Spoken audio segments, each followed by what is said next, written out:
Pada perhelatan Perang Dunia Kedua membuktikan betapa pentingnya laut sebagai jalur transportasi kapal dagang, kapal pengangkut pasukan, dan kapal perang.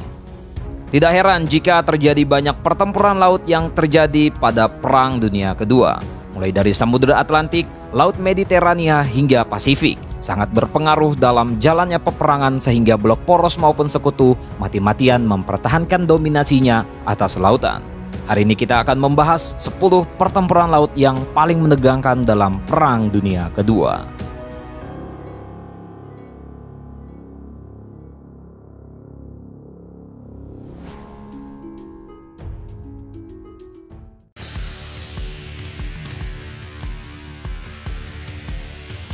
HMS Ayak dan HMS Exeter milik Angkatan Laut Kerajaan Britania Raya bersama HMN ZS Achilles milik Selandia Baru memergoki kapal penjelajah Admiral Gillespie milik Kriegsmarine Angkatan Laut Jerman Nazi pada 13 Desember 1939.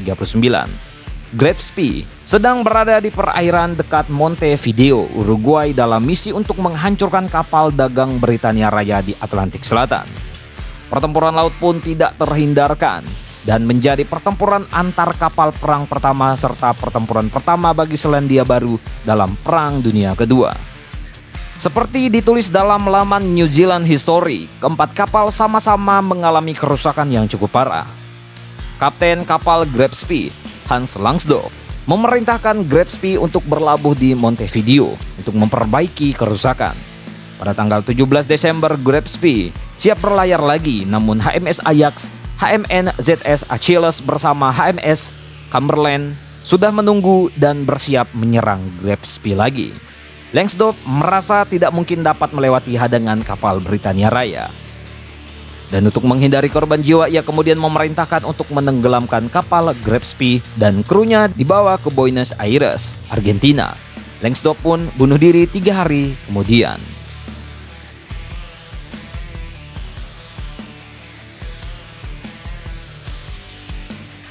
Kali ini ada pertempuran Atlantik yang merupakan kampanye militer terlama dalam Perang Dunia Kedua, berlangsung dari awal hingga berakhirnya perang. Pertempuran Atlantik bertujuan untuk melindungi lalu lintas kapal dagang Britania Raya di Samudra Atlantik dari serangan U-boat dan kapal perang Jerman. Seperti yang ditulis dalam laman Imperial War Museum, Britania Raya mulai menerapkan strategi konvoi kapal dagang yang dikawal oleh kapal perang sejak 2 September 1939. Perdana Menteri Britania Raya Winston Churchill pada tanggal 6 Maret 1941 menyebut pertempuran Atlantik sama penting dengan pertempuran Britania. Pada awal periode pertempuran, Britania Raya mengalami kerugian besar akibat banyak kapal dagang yang berhasil ditenggelamkan Jerman. Posisi Britania Raya semakin sulit ketika Jerman menguasai Prancis pada pertengahan tahun 1940 serta pelabuhan Prancis mulai dijadikan sebagai markas U-boat Jerman. Mengutip dari laman Britannica, Britania Raya mulai membalikkan keadaan ketika Amerika Serikat dan Kanada ikut membantu mengawal konvoi Atlantik. Berkembangnya teknologi untuk memburu kapal selam serta komunikasi rahasia Jerman yang bocor semakin membuat Britania Raya mendapatkan posisi yang unggul dalam pertempuran Atlantik.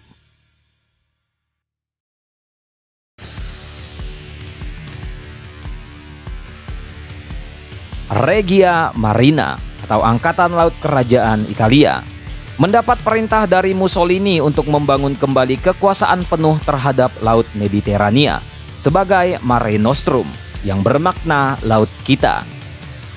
Tentunya didorong juga oleh keinginan Italia untuk terlihat berguna di mata Jerman Nazi sebagai sekutunya. Mengutip dari laman The National Interest, kapal tempur Vittorio Veneto, 6 kapal penjelajah berat dan 17 kapal penghancur dikerahkan Regia Marina untuk mencegat konvoi kapal perang Britania Raya yang akan melintas di Laut Mediterania. Namun malang bagi Italia, ternyata Britania Raya sudah mengetahui rencana tersebut akibat komunikasi rahasia yang berhasil dibongkar. Kapal perang Britania Raya menunjukkan superioritasnya dalam pertempuran ini. Armada Italia juga kalah karena tidak memiliki dukungan pesawat, sementara Britania Raya membawa serta kapal induk HMS Formidable dalam konvoinya. Dan Italia harus menelan kekalahan dalam pertempuran yang mereka rencanakan sendiri. Mimpi Mussolini menguasai Laut Mediterania harus tenggelam bersama 3 kapal penjelajah berat dan 2 kapal penghancur Italia yang tenggelam dalam pertempuran Tanjung Matapan.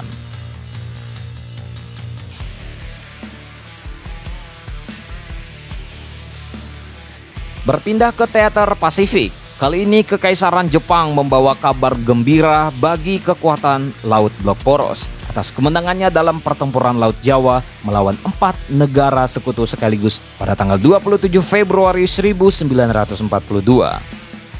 Mengutip dari laman National Museum of the US Navy, aliansi ABDA yang terdiri dari Amerika Serikat, Britania Raya, Belanda, dan Australia mencoba menghentikan invasi Jepang ke Jawa.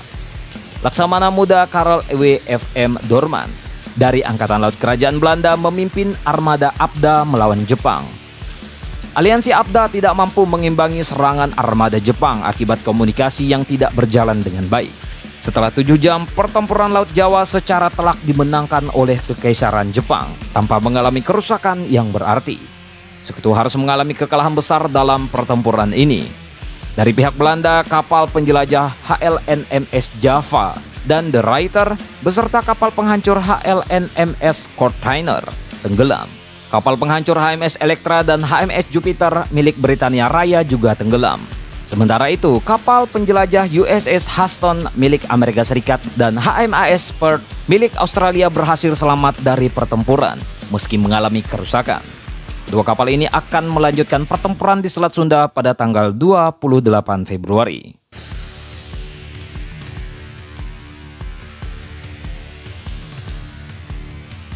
Tidak seperti pertempuran sebelumnya yang menguji ketangguhan meriam-meriam kapal perang untuk menghancurkan armada musuh. Kali ini pesawat-pesawat dari kapal induk saling beradu kemampuan dalam pertempuran Laut Koral. Seperti yang ditulis dari laman History, gugus tugas Amerika Serikat di bawah komando Laksamana Muda Frank J. Fletcher menyerang armada Jepang yang sedang menginvasi Port Moresby, Papua Nugini. Serangan ini menandai dimulainya pertempuran laut udara antara kapal induk pertama dalam sejarah. Pertempuran berlangsung sengit hingga akhirnya kapal induk Jepang tidak mampu mengimbangi serangan udara dari kapal induk sekutu. Jepang kemudian memutuskan untuk mundur akibat terlalu banyak pesawat Jepang yang ditembaki jatuh sehingga kapal induk mereka tidak mampu lagi untuk bertempur. Meski demikian, Jepang berhasil menenggelamkan kapal induk Amerika Serikat USS Lexington dan membuat USS Yorktown mengalami kerusakan. Pemenang tidak begitu terlihat dalam pertempuran ini, tetapi akan sangat terlihat pada dampaknya di pertempuran selanjutnya.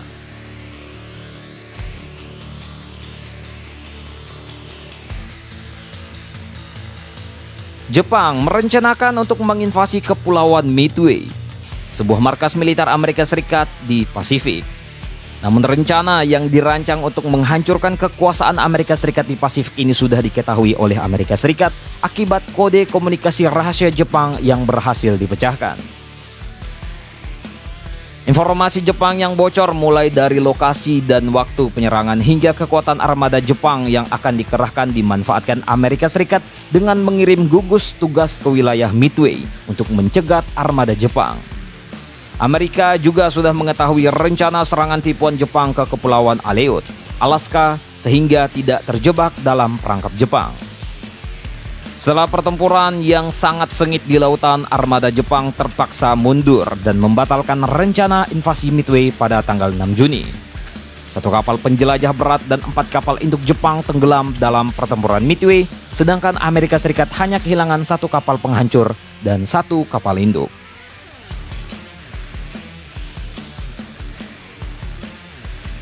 Armada Laut Amerika Serikat mendapat tugas yang berat untuk melindungi lapangan udara Henderson di Guadalcanal yang sebelumnya berhasil direbut dari tangan Jepang di pertempuran Guadalcanal. Armada Laut Jepang dikerahkan dalam jumlah besar untuk merebut kembali Guadalcanal pada Oktober 1942. Armada Serikat mengerahkan gugus tugas bersama kapal induk USS Enterprise dan USS Hornet untuk mencegat kapal induk Zuiho, Sukaku, dan Zuikaku milik Jepang. Pertempuran antar kapal induk tidak terhindarkan. Meski berhasil menenggelamkan USS Hornet, Jepang gagal merebut kembali Guadalcanal. Armada Jepang harus mundur dari pertempuran Kepulauan Santa Cruz karena kapal induk mereka mengalami kerusakan parah. Kapal induk USS Enterprise masih dapat selamat meskipun mengalami kerusakan parah akibat terkena bom dari pesawat pengebom tukik Jepang.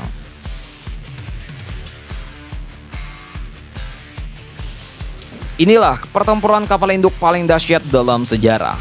Bahkan bisa dikatakan bahwa pertempuran Laut Filipina menunjukkan siapa sebenarnya armada kapal induk terkuat di dunia. Pada pertengahan bulan Juni 1944 seperti ditulis dalam laman histori, Laksamana Ozawa Jisaboru mengerahkan armada kapal induk dengan kekuatan 430 pesawat sebagai serangan pertama untuk menggagalkan invasi Amerika Serikat ke Saipan di Kepulauan Mariana. Jika Saipan jatuh ke tangan Amerika Serikat, maka Filipina dan bahkan daratan utama Jepang dapat dengan mudah dijangkau oleh serangan udara Amerika. Amerika Serikat yang sudah mendeteksi kedatangan pesawat Jepang dari radar langsung merespon dengan mengarahkan armada kapal induknya. Lebih dari 300 pesawat Jepang berhasil ditembak jatuh dan 2 kapal induk berhasil ditenggelamkan. Amerika Serikat berhasil menenggelamkan 1 kapal induk Jepang lagi dalam serangan kedua. Hingga berakhirnya pertempuran, Jepang telah kehilangan 480 pesawat dan 3 kapal induk. Angka kehilangan yang memperburuk kekuatan militer Jepang. Kekalahan Jepang dalam pertempuran Laut Filipina memuluskan invasi Amerika ke Saipan.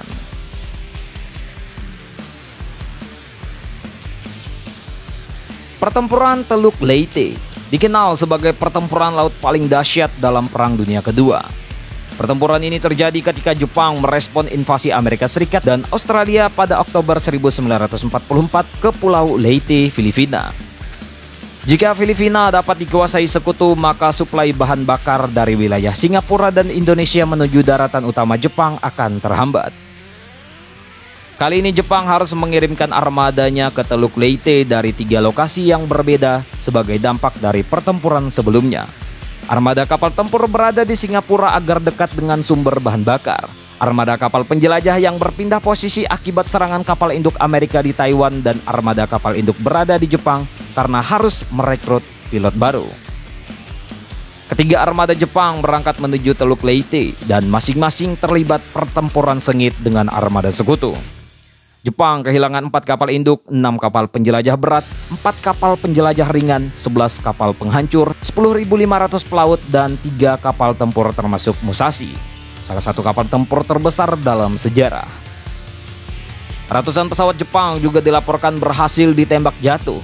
Sementara itu armada sekutu hanya kehilangan 6 kapal.